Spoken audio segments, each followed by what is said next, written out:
there. Thank you so much for tuning in. We have an amazing, hot and juicy episode today for you about how to make your workplace more gender inclusive. Ooh, but before we get too into it, remember, you need to be subscribed to our YouTube channel. What are you doing if you're not? Oh my goodness. So we'll give you a second to pause this and go subscribe if you haven't already. Also, follow us on Facebook and on Instagram because you don't want to miss any of this action. You sure don't. All right, our last video was all about gender inclusive language. And this time we're going to be talking about gender inclusive workplaces. So if you didn't watch our last video, go ahead and take a minute, go back to that one, and then we'll be here when you get back. So gender inclusion is becoming such a hot topic right now. Oh my goodness. However, gender inclusion in the workplace is still, I don't know, kind of trapped in the 1800s. Ugh. They're very binary. And when we say binary, we mean that things are very male or female. And that looks like bathrooms, that looks like documents, that looks like pretty much your entire workplace experience. Yes. Ugh. So let's just get into some tips for how you can make your workplace a little bit more inclusive. Give me those right? tips. Ooh, the first one I have is actually a lot easier than it sounds, so stay with us.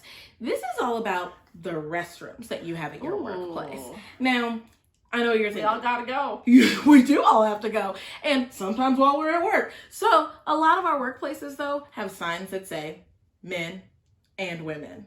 Are we forgetting some things here, people? Right? I think so. Hello. There's a whole spectrum of people who have nothing to do with either men or women labels or feel all of those things at once or at different times in their lives. Right. Everyone deserves to be safe and have a place to go when they're at work. You gotta use it. So, here's a quick fix. First of all, everyone gets together at work and we get some consent to say that everyone across genders is now allowed to use our gender neutral restrooms. Oh, yes.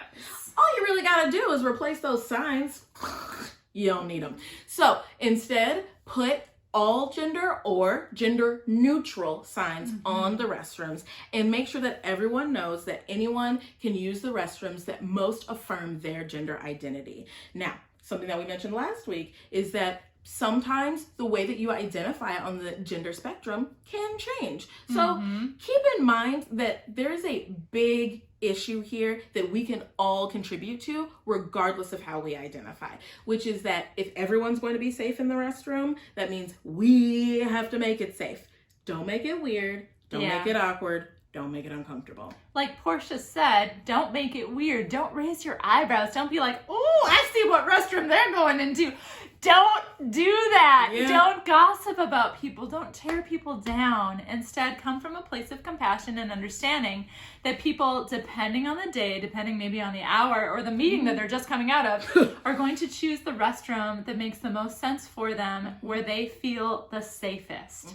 And know that that can also change over time. It can change hour to hour. It can change depending on who happens to be in the office. So the way that you can keep it safe is just go to the restroom and mind your own business. We use the restrooms that affirm us, and we don't worry about the restrooms that anyone else is using. All right. What else?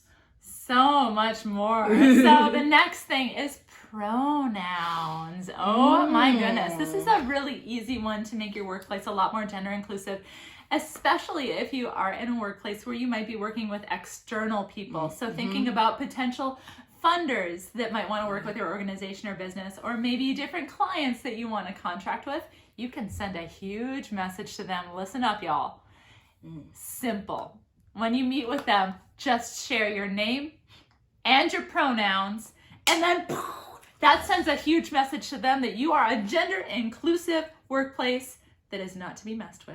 Ooh, I like it. And it's so easy too. So let's practice, Porscha. Yeah. Hello, my name is Nady, and I use they, them pronouns. So nice to meet you, Nady. I'm Porscha, and I use she or they pronouns. I like to meet you. It is fun. Thank you now. See? Amazing. It was so easy. Oh my gosh, I got so nervous. Woo. Being actors and all. I think I'm sweating a little bit. Ooh. think we have a calling. Anyway, you don't have to make it weird unless you want to make it weird. It's kind of fun. These are super easy things to implement in your workplace. Now, that also leads me to something else that's a little bit bigger. It's systems level here. Ooh, tell me all about it. Now, most of us who have ever, worked somewhere have had to fill out some forms. Ooh, checking boxes and such. Or dealing with documents. And a lot of times those documents involve our gender identity. And that in and of itself is not a bad thing. But most of the documents I've ever seen say male or female for gender identity. Seems like we've left a whole lot out, huh? Mm-hmm. Yeah. Sure have. Wow. So, to be inclusive, it's a simple fix. So easy, y'all. Include other gender identities What? on those forms. What? Oh my God. I'm thinking bigender, trans, agender, two-spirit. So many more. In addition to those options, maybe you should also include a blank space that people can fill out with the gender they identify as. That is a way for you to level up your entire workplace in terms of gender inclusivity. What? Winning. Oh my gosh. Imagine being able to check a box that actually represents you. Just envisioning a future like that. So we know it's 2020, right? At least I thought it was. However, I walk out the door and sometimes I'm like, gosh, what century am I in? Because I have heard from some of my friends, and I've experienced this too, workplaces that have a dress code that is binary. And so if you were identified as a woman at birth and you're at this workplace, you have to wear nylons, pumps, and a dress or skirt. Ugh, gross. What? WTF, y'all. Or if you were identified as a male at birth, then you are wearing a suit and a tie.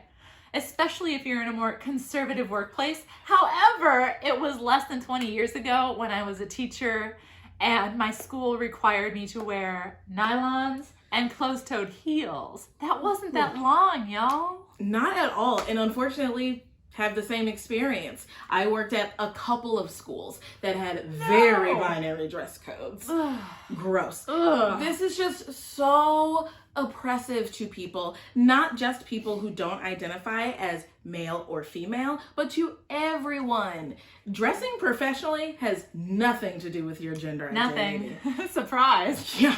So maybe we go back to the drawing board a little bit and we think about how can we make sure that our dress code lays out a professionalism standard that says that everyone who adheres to this will be dressed professionally, not like what we think a gender should look like. Fortunately, we work for Conscious Roots LLC, and our dress code is just do you and be fabulous doing it. Ooh.